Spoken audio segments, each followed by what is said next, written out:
Hey guys, it's Jordan with Trauma. I'm gonna go over the pelvic binder with you. So they are mainly located in the emergency department should you ever need one, but this is what they look like rolled up, and I have Logan here from the emergency department who's gonna be helping me demonstrate how to place these appropriately on your patient. So why do you need a pelvic binder?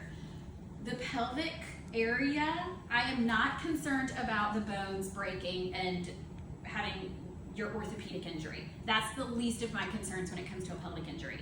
The bigger issue is this big network of vessels that are surrounding that pelvic area.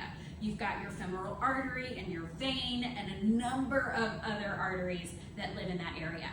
When I have an injury that has enough force to break my pelvis, chances are I've also lacerated a few of those vessels as well, causing massive amounts of bleeding. So our bigger concern with pelvic fractures is bleeding. So we use one of these, which is nothing more than a tourniquet for the pelvis, all right?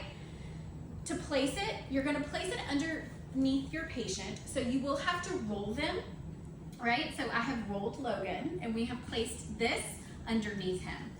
Landmark, what are you looking for? Feel a femoral pulse on yourself, come out. Those are your greater trochanters, okay? We don't want it up here. That's a girdle, doesn't do anything for me. You need a pelvic binder down here where those large vessels are located, all right? So once you have it under your patient, these you can cut to make it to the size that you need, but I'm literally gonna wrap it around his pelvis like so.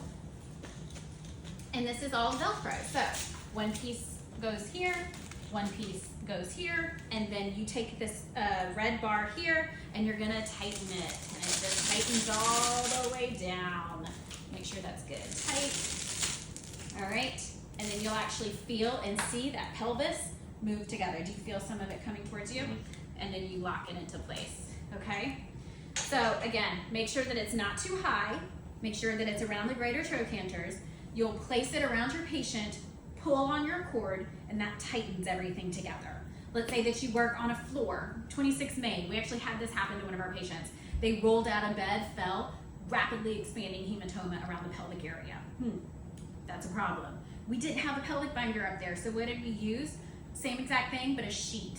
All right, so I took a drop sheet on the bed, we tied it around the patient.